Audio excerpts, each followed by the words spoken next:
Displacement is a vector, but it has also the credit of being first vector. It is termed as fundamental vector. Why? Because the whole idea of vector originated just to explain this very first quantity of vector type, that is displacement. Displacement vector starts from initial, goes to the final position. Just example, I have shown A to B, then B to C, then C to D, like this. In three parts, the journey takes place. A, B, C, and D. The final one. Displacement will be A to D. This is the nature of displacement vector. Now, what is position vector? See, I'll consider two axis coordinate x, y. You might have 3D or 2D. 2D, I'm considering the example, and say the body was here basically and it came to be in its motion. It came from A to B. Remember, when it started from A and has gone to B, its displacement would be A to B, AB vector. But then we want to describe the whole thing in terms of position vector. And what is position vector? Position vector is a vector starting from origin and going to the present position of the body. When the body was at A and origin at O, the position vector shall be OA. Say it is R1, position vector of this body. And then body came to be, the position vector now changed, it became R2. See the triangle, and if you remember triangle method of vectors, the method of addition of vectors, one can easily say here R1 plus S, that is equal to R2. You might say S equal to R2 minus R1. What is this R2 minus R1? This is the difference of the two vectors. Final minus initial. So you might say change in position vector. One very important result, and this is in applied physics, in applied mechanics rather, it's most commonly used.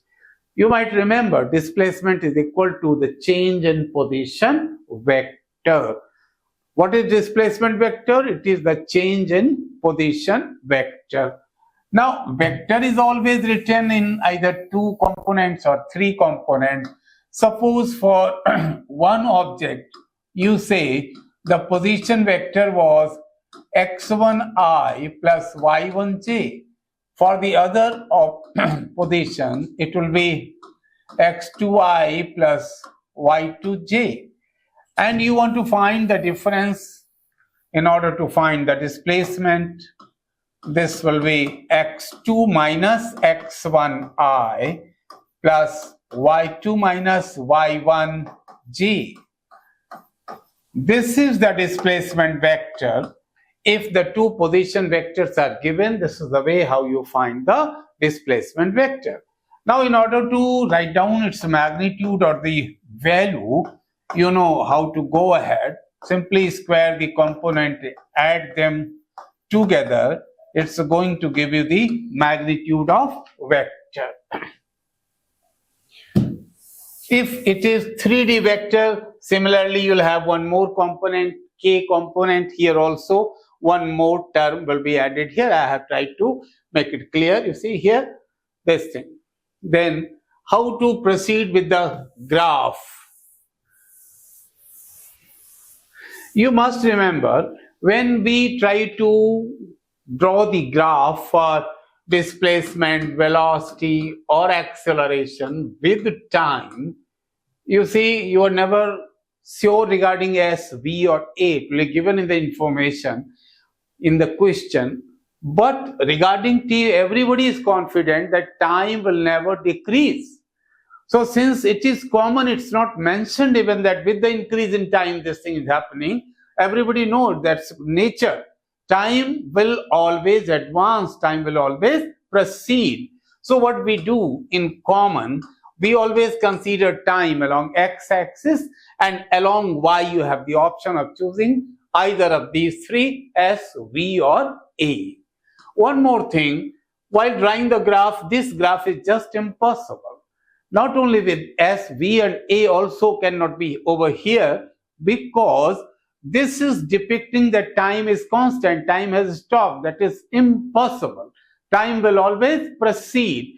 So this is hypothetical graph. With displacement, it is quite not possible. With velocity, we are bound to use it sometimes, but then you will keep in mind that this is going to be hypothetical in nature. Now, regarding other graphs, I will consider three cases. See, this is constant velocity. If the velocity is constant, displacement will regularly increase in a linear manner. And if the accelerated motion is there, see, this angle will regularly go on increasing. Accelerated motion means velocity is also increasing. And if it is a deaccelerated motion, that means the velocity decreasing, but the displacement is increasing. So this gives you an idea that whenever there is acceleration, ST graph shall be a parabolic graph.